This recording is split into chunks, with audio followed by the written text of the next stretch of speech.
Mayong adlaw, katawhan sa Dios sa Archdiocese sa Osamis o sa Diocese sa Pagadian.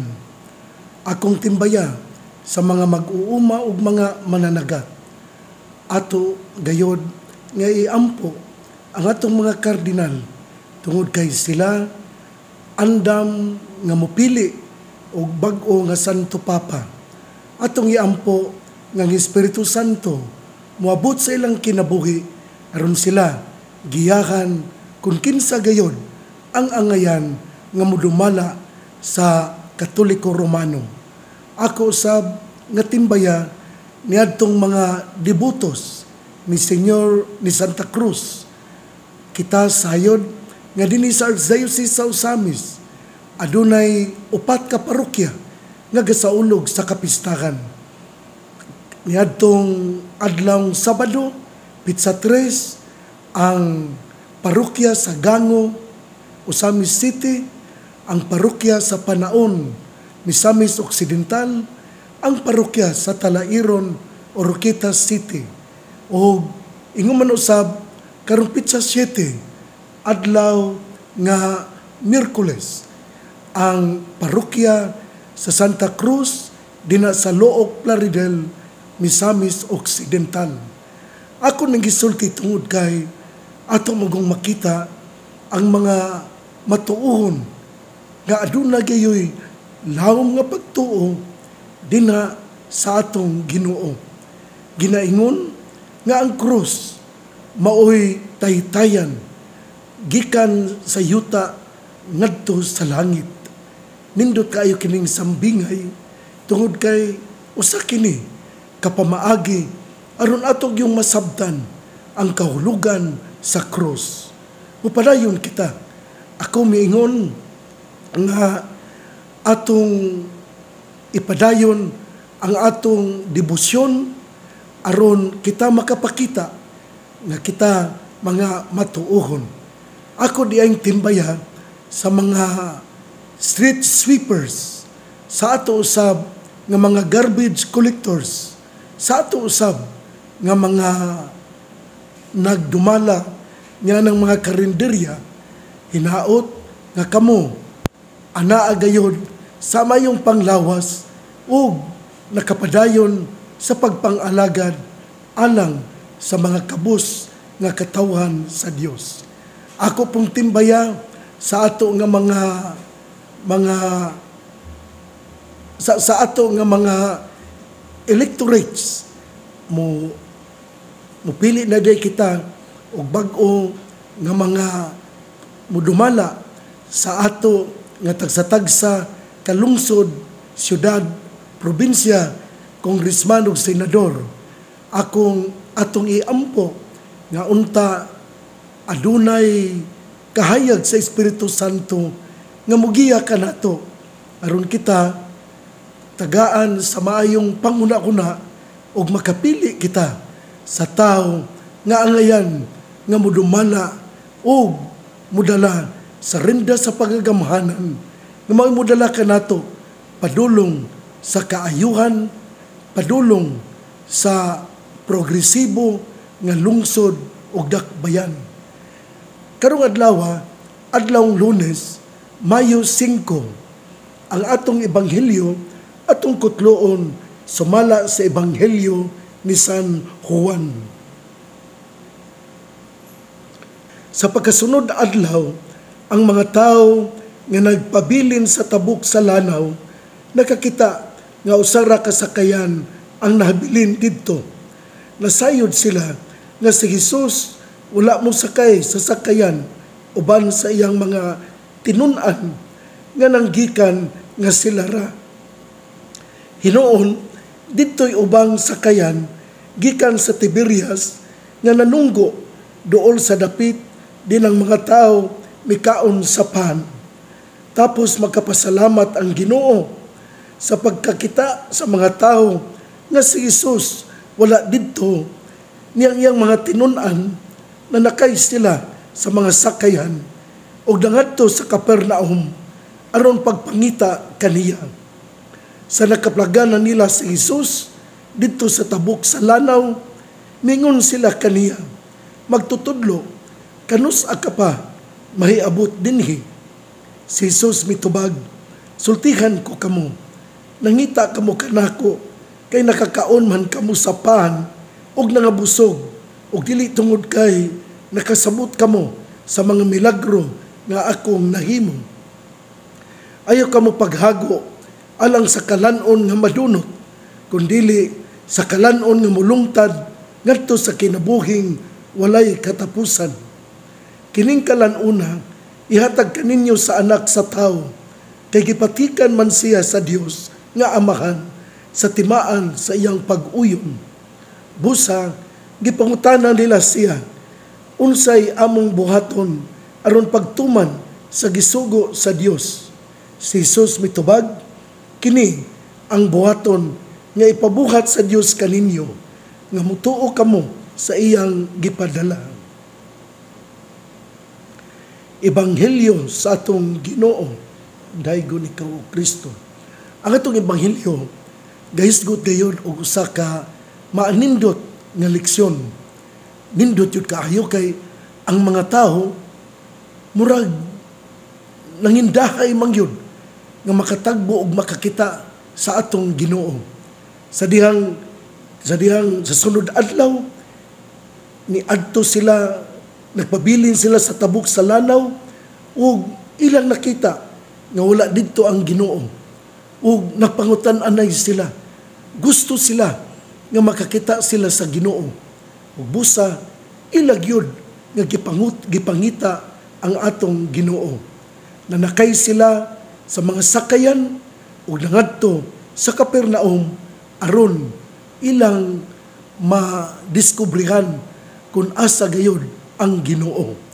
Ako ning giklaro, kana bang pangandoy nga makakita sa Ginoo? Ato unta kining huptan. Kana ba dunatay kanang strong desire to really search for God, for Jesus. Tungod kay kung kita mangandoy nga makakita sa Ginoo, kung kita nangandoy nga atong makaplagan ang Ginoo, kini maghatag man nato og giya aron kita mangita gayud og moadto ngadto asa siya ang atong Ginoo. Hinaot nga mao kini ang disposasyon sa usag-usa. Hinaot nga mao kini ang ato nga pangandoy nga atong makit-an, makaplagan, mahipalgan ang Ginoo. Kay kung kita nangandoy niini, nindot kayo kini nga kinaiya sa atong kinabuhi. Kaniadto maumani, laktod ng pagkasulti, sila nangita sa Ginoo tungod kay ilaman nga nasinati ang milagro. Gipilo-pilo man sa Ginoo ang pan. Nabusog sila ug tungod ni ana daw gusto na lang sila nga pirming anaa sa Ginoo. Kinibang kanibitang gusto lang dili mo sakripisyo, kanabang gusto lang nga dili mo trabaho, kanabang gusto lang nga makig-uban sa Ginoo pero dili mo trabaho. Mao nga ang atong Ginoo misuway usab sa paglakaw aron sila makaamgo nga dili diay lunlon kalipay ang kinabuhi. Naagayod ang krus o kinahanglan dili nato isalikway ang krus. Ang trabaho usahay krus, labi na kung wala kay imong kaugalingon nga panginabuhian. Apan kung kita mangita lang sa Ginoo, ato gayud siyang hipalgan, kay ang Ginoo dili manggayud pod mo talikod kanato. Ang Ginoo na pirmi, pero usahay siya dili nato makita tungod kay ato mang natabunan sa ato nga mga material nga pananaw. Kaya nga ato nga gipangita mao man lang ang luho nga kinabuhi, ang kalipay nga dili kita gusto nga mag-antos. Pero atong hinumduman nga sa atong pagpangita sa Ginoo, wala kini magpasabot nga dili nato siya hikaplagan. Ang atong Ginoo atong makitaan kay siya nahigugma kanato. Pero unsa may gisulti sa Ginoo, unsa may pangutana nga giisa sa Ginoo. Ang Ginoo miingon, sultihan ko kamo, nangita kamo kanako, kay nakakaon man kamo sa pan, ug nangabusog, ug dili tungod kay nakasabot kamo sa mga milagro nga akong nahimo. Ayaw kamo paghago alang sa kalanon nga madunot, kundili sa kalanon nga mulungtad ngadto sa kinabuhing walay katapusan. Dinhi atong masabtan nga ang material nga mga pagkaon mawala, ang mga bahandi matapos. Ug ang atong Ginoo miingon kanato, dili ka magtumpi og mga bahandi nga mawala, kundili paghago alang sa kalanon nga dili madunot nga mudala kanato ngadto sa kinabuhing dayon. Hinaot nga ikaw nga nakadungog kanako, mas pa nga mulawom ang imong pagsalig, mulawom ang imong pagtuo, mulawom ang imo nga paghatag sa imo nga pagtuo nga sa Ginoo, nga siya mao ang makatagbaw kanato aron kita makaabot sa kinabuhing dayon. Hinaot mga igsoon nga ato kining mahinumduman. Adlaw karong Lunes, Mayo 5, 2025, ug aniya na kita sa ikatulong nga Domingo, ikatulong semana sa pagkabanhaw sa atong Ginoo. Ato gayong hinumduman nga ang iyang pagkabanhaw maoy usa ka hagit kanato nga atong puy-an ang iyang kinabuhi aron kita maabot usab nganha sa paraiso nga mao ang langit. Ug mao lagi kini ang iya nga advice, ang iya nga pulong aron kita makasulod sa gingharian sa langit. Ang iyang gisulti mao, nangita kamo kanako, kay nakakaon man kamo sa pan ug nangabusog, ug dili tungod kay nakasabot kamo sa mga milagro nga akong nahimo. Ayaw kamo paghago alang sa kalanon nga madunot, kundili sa kalanon nga mulungtad ngadto sa kinabuhing walay katapusan. Busa igsuon ko, nining atong panagtapok, nining atong pagpamalandong, buot ko nga musulti kaninyo nga ato gayod nga paningkamutan nga atong kinabuhi, ato nga gipuy-an ang usa ka bahandi diin dili madunot, kay bahandi man kini nga gahatag og gugma, respeto ug usa kadalaygon nga kinabuhi. Pirmi gyud akong isulti, pirmi gyud akong isaysay. Kita makasala, usahay malayo ang atong mga pananaw dili sa langit nung pagkaon, kay usahay ato mang nagihatagag dakong bili ang kalibutanong bahandi. Apan karon atong nadungog ang pahimangno, ang advice, ang usa ka giya, mga pulong sa tong Ginoo nga dili kita mangita lamang sa bahandi nga madunot, kinahanglan nga ato gayud nga pangitaon ang bahandi nga mudala kanato sa kinabuhing dayon. Pamalandungi kuno ang imong kinabuhi karon. Sa imong pagpuyo, unsa man gyud ang imong nga gihatagan og dako nga higayon. Kagahapon, nakaadto ba ikaw sa simbahan? Nakasimba ba ikaw? Kagahapon, nakatabang ka ba sa imong isig katawo?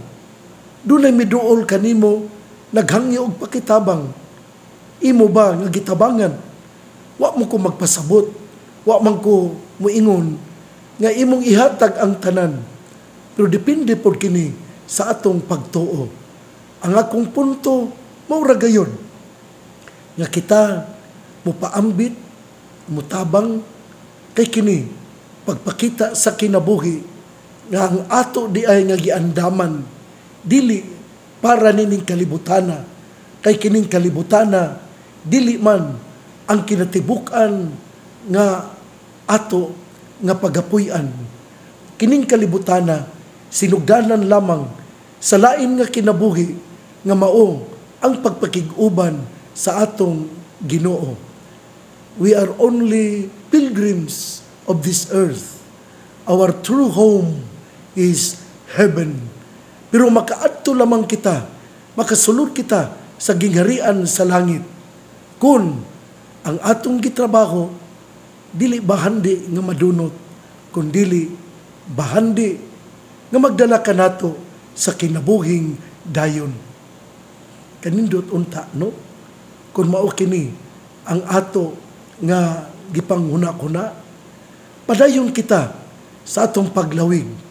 Padayon kita nga maghinulsol sa atong mga kalapasan. Padayon kita nga atong hawiran ang kinaiya sa mga Israelita kaniadto. Nangandoy sila nga makakita ni Jesus. Midagan sila, mitabuk sa dako nga lawod. Aron lang ilang hipalgan ang atong Ginoo. Maunta kini ang atong pangandoy nga walay dakong babag nga makaali sa atong pangandoy sa pag-adto sa Ginoo. Ikaw nakasala, ako nakasala.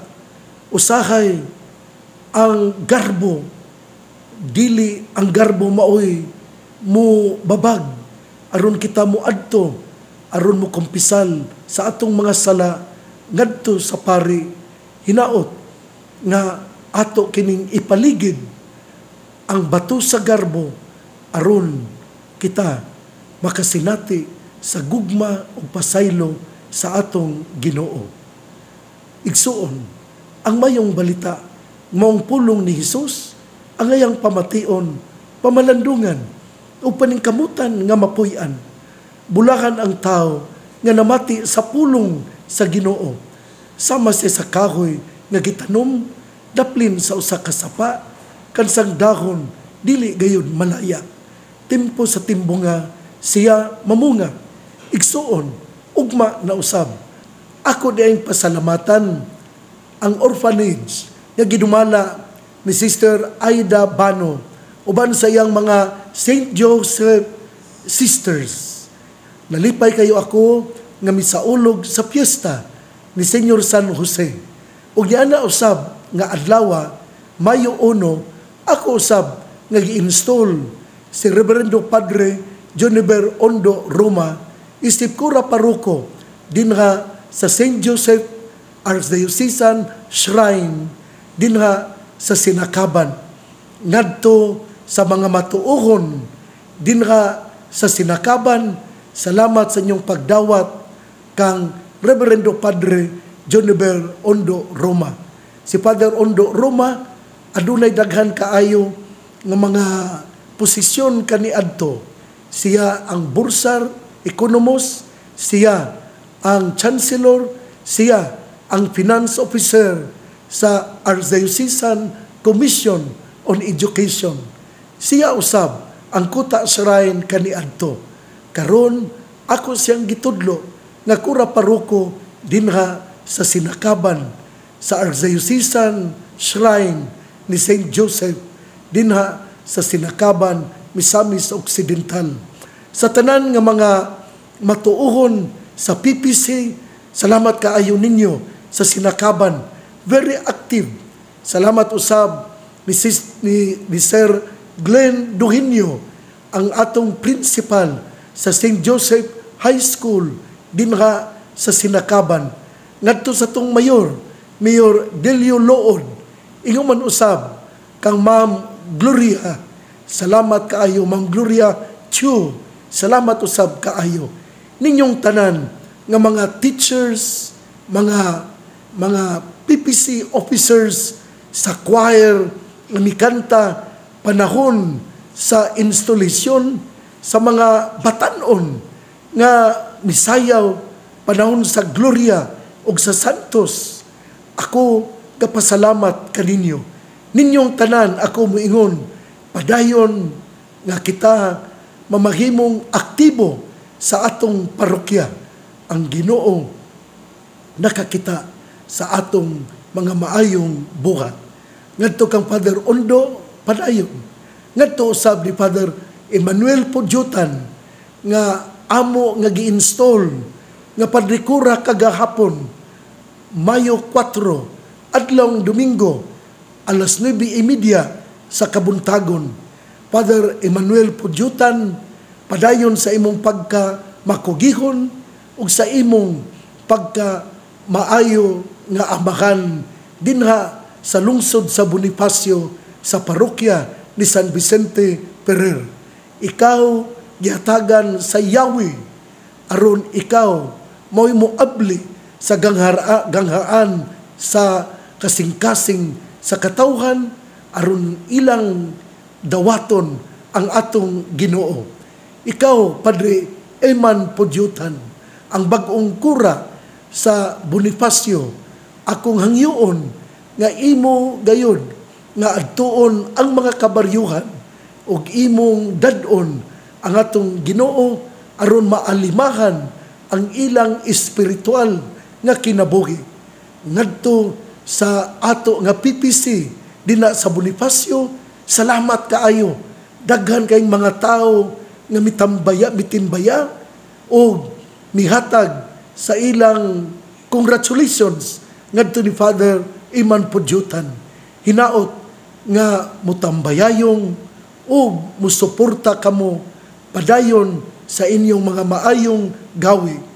Congratulations, Father Emmanuel Pudyutan, ang bag-ong kura paroko dina sa parokya ni San Vicente Ferrer sa Bonifacio, Misamis Occidental. Akong pasalamat ngadto ni Father Yeye Abalde, ang kura paroko dinha sa Talairon, sa Holy Cross Parish, Talairon, Oroqueta City, Misamis Occidental. Ako siya nga gi-install atol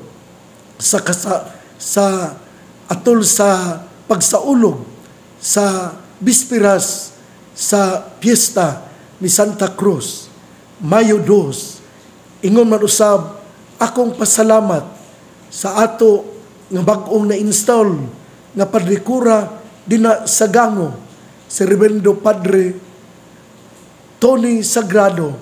Salamat, Father Tony, sa imo usab nga mainiton nga pag-abi-abi sa mga kaparian. Salamat usab sa mga katawhan sa parokya sa Gango. Salamat ninyo sa inyong mainiton nga pag-abi-abi kanamo nga mga kaparian. Ako usab nga pasalamat ngadto ni Reverendo Padre Giovanni Banit Cañete, ang kura paroko sa Panaon sa Holy Cross Parish. Salamat kaayo, Father Banit Cañete. Salamat usab sa mga parokyano sa Panaon, labi na gayon ni Honorable Bebe Galleros. Salamat sa imong maabi-abihon nga pagdawat kanamo, labi na gayon sa daghan nga mga tao nga imong gipakaon. Imo gyud kanang kinaiya, maayo kagayod kaayo nga sulugoon sa lungsod. Busa ngadto ni Honorable Bebe Galleros, salamat. Siya usab ang principal sa Panaon Community High School uban sa mga maestra sa PPC. Salamat kaayo ninyong tanan nga katawhan sa Talairon, Oroqueta City, sa Gango, Ozamis City, sa Panaon, Misamis Occidental. Ninyong tanan, mga kura paroko, Father Yeye Abalde, Father Tony Sagrado, Father Banit Cañete, sa tanan nga mga matuuhon nga nagdiboto ni Senyor Santa Cruz, salamat kaayo. O katong wala kasimba, ako ta kamong hangyoon nga muadto kita, mudagko tong kandila ngadto sa kuta shrine. Wala man kita makadagko tong kandila panahon sa piyesta ni Santa Cruz. Muadto kita og ato nga buhaton ang intensyon sa pag-ampo. Labi na gayon ang pangamuyo nga mga kardinales hayagan sa Espiritu Santo aron sila makahatag og collective decision aron makapili og bag-o nga Santo Papa. Usbon ko, magganoy kita kung wala kita maka-celebrate, wala kita makadagkot og kandila sa piyesta ni Santa Cruz. Kamong anaa sa Kapatagan, Lanao del Norte, kamong anaa sa mga lugar sa Maigo, sa Tubod, kamong anaa sa Mahayag, kamong anaa sa mga lugar din kini atong Sibya nahiabot. Muadto kita sa Kuta Shrine dinhi sa Osamis City ug ato nga iampo ang atong tagsa-tagsa ka intensyon. Mudagkot kitag kandila, muhikap kita sa mahal nga Birhen Maria, ang Birhen sa Kuta. Daghan ang mga milagro nga atong nasinati tungod sa iyang pagka-matinabangon. Busa, ako ta kamong hangyoon nga mudagkot og kandila, muadto og mulitok og mga pangamuyo aron ang atong intensyon iyang panalanginan. Ako sab tungod kay murag pagaw man ako, muadto ako kaniya, muampo ako, mudagkot usab ako og kandila, akong pangayoon ang maong intensyon sa ako nga tutunlan, intensyon alang sa mga kardinal ug intensyon usab alang sa ato nga Archdiocese sa Osamis nga unta ang katawhan hatagan ug panalangin nga ang probinsya sa Misamis Occidental iyang panalanginan. Ako nga iampo ang tanan nato nga mga lideres, labi na gayud ang anaa sa provincial level o ang anaa sa dakbayan o sa mga munisipyo.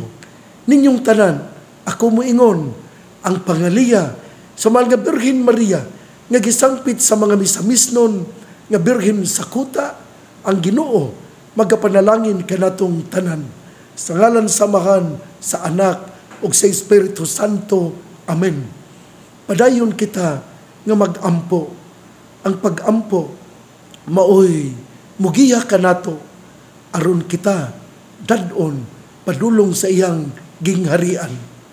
Bisan usahay walay lami nga iampo, padayon lang yambon kita nga mulingkod ug mutan-aw ug mamalandong sa Ginoo. Ang Ginoo todo poderoso, ang Ginoo maoy tag-iya sa tanang gahom atong ihalad kaniya ang atong kalisod, ang atong kalipay. Ang Ginoo maayo ug maluluyon. God bless. Mabuhay tayong lahat.